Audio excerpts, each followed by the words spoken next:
घटना है। इस घटना की शुरुआत होती है दिल्ली से। दिल्ली में एक महिला जिसका नाम मीनाक्षी था।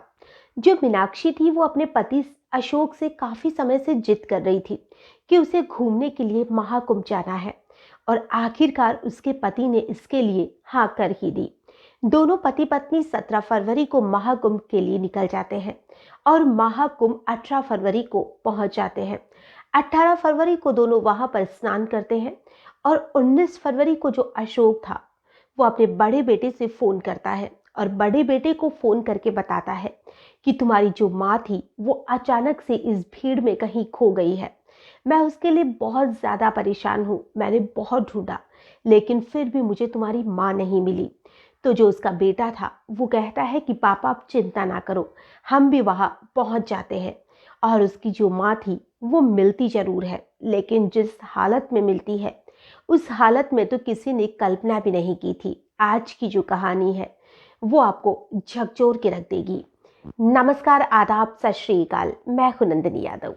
आज की जो पूरी घटना है ये दिल्ली से शुरू होकर प्रयागराज में खत्म हो जाती है। दिल्ली में पति पत्नी दोनों महाकुंभ घूमने जाते हैं और महाकुंभ घूमने के बाद में दोनों 18 तारीख को वहां पर स्नान करते हैं और स्नान करने के बाद वहां पर तो बहुत ज़्यादा भीड़ होती ही है। और उसी भीड़ में जो मीनाक्षी थी उसका हाथ अपने पति से छूट जाता है। उसके पास मोबाइल फ़ोन भी नहीं था ताकि वो अपने पति से कांटेक्ट कर सके। और उसका पति जो अशोक था वो अपने बड़े बेटे से फ़ोन पर बताता है कि उसकी जो माँ है वो खो चुकी है। अब उसका जो बड़ा बेटा था वो अपने छोटे भाई और अपने मामा प्रवेश से भी ये सारी बात बताता है कि उनकी जो बहन है वो खो चुकी है। अब तीनों मामा भांजे प्रयागराज पहुंच जाते हैं और उन तीनों के हाथ में एक तख्ती थी जिस पे उन्होंने उसकी फोटो लगा रखी थी, यानी कि मीनाक्षी की, और वहां पर गुमशुदा लिख रखा था। अब तीनों हर एक जगह अपनी माँ को तलाशने की, अपनी बहन को तलाशने की कोशिश में लगे हुए थे। तभी एक कांस्टेबल की नज़र उस तख्ती पर पड़ती है और वो उन्हें बताते हैं कि तुम एक थाना है, उस थाने में जाकर संपर्क करो। मैंने ऐसी ही मिलती जुलती एक महिला को देखा था। अब तीनों लोग उसी थाने में पहुंच जाते हैं और जब वहां पर उस थाने में पहुंचते हैं और उस महिला की फोटो दिखाते हैं तो जो वहां का एसएचओ था, वो जो एसएचओ थे वो एक महिला के जिसका पोस्टमार्टम हाउस में उसको रखवा दिया गया था वहां पर उन्हें भेजते हैं। और वहां पर भेजने के बाद में जो महिला पोस्टमार्टम के लिए जिसका शव रखा हुआ था उसे देखकर तीनों बिलख बिलख कर रोने लग जाते हैं क्योंकि वो तो उन्हीं की माँ थी, उन्हीं की बहन थी।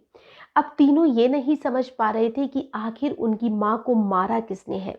वो खून से बुरी तरह से लहूलुहान थी। ये भी नहीं कह सकते कि वो भीड़ में मर गई हो या किसी धक्का मुक्की में मरी हो, क्योंकि उसके शरीर पर तो चाकुओं से गोदने के निशान थे। और ऐसा उसकी माँ के साथ महाकुंभ में कौन करेगा।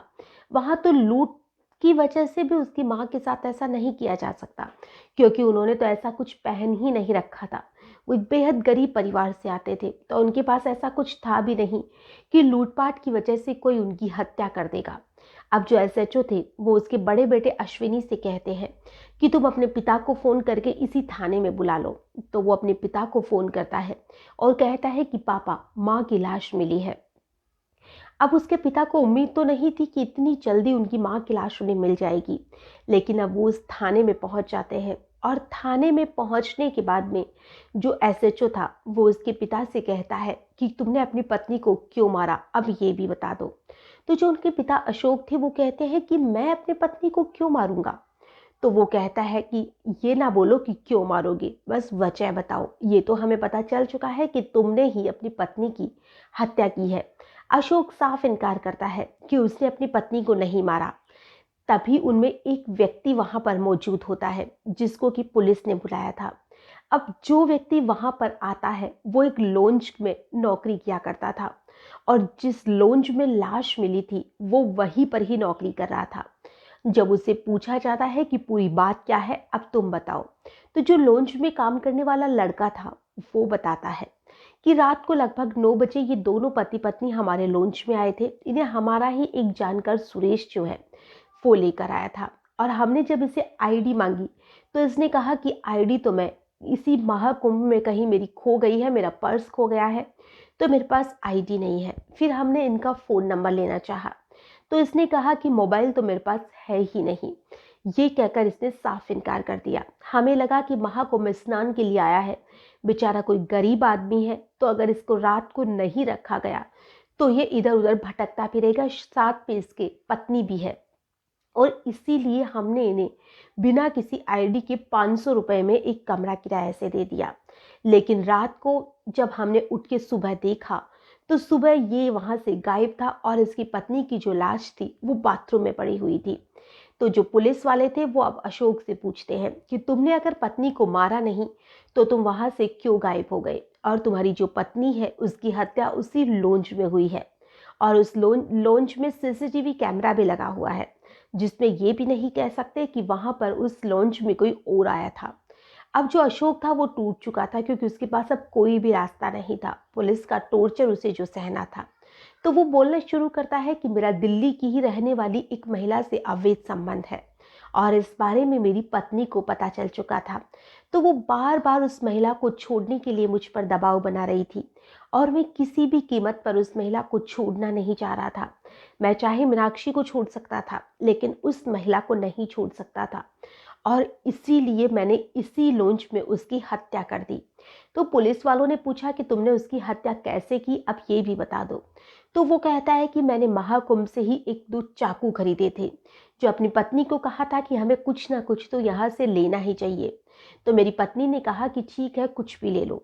तो मैंने वहाँ से चाकू खरीदा, और मैंने उसे कहा कि इसकी हमारे घर पर सब्जी वगैरह काटने में या कुछ काटने में काम आ जाएगा।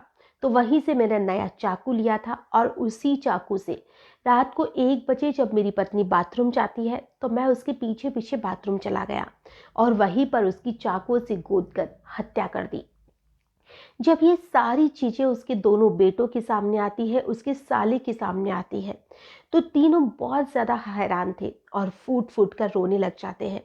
और जो उसकी पत्नी का भाई था प्रवेश, वो एक ही बात कहता है कि अगर आपको हमारी बहन से इतनी ज्यादा दिक्कत थी तो आप उसे छोड़ देते, हमें ऐसे करने की जरूरत ही नहीं पड़ती, आपने हमारी बहन की जान ही ले ली। तो जो उसका पति अशोक था वो कहता है कि मेरे पास रास्ता ही नहीं था, तुम्हारी बहन ने और कोई रास्ता मेरे पास छोड़ा ही नहीं था, तो मैं क्या करता। जो पुलिस वाले हैं उसने अशोक को गिरफ्तार कर लिया है, और गिरफ्तार करके उसे जेल भेज दिया गया है।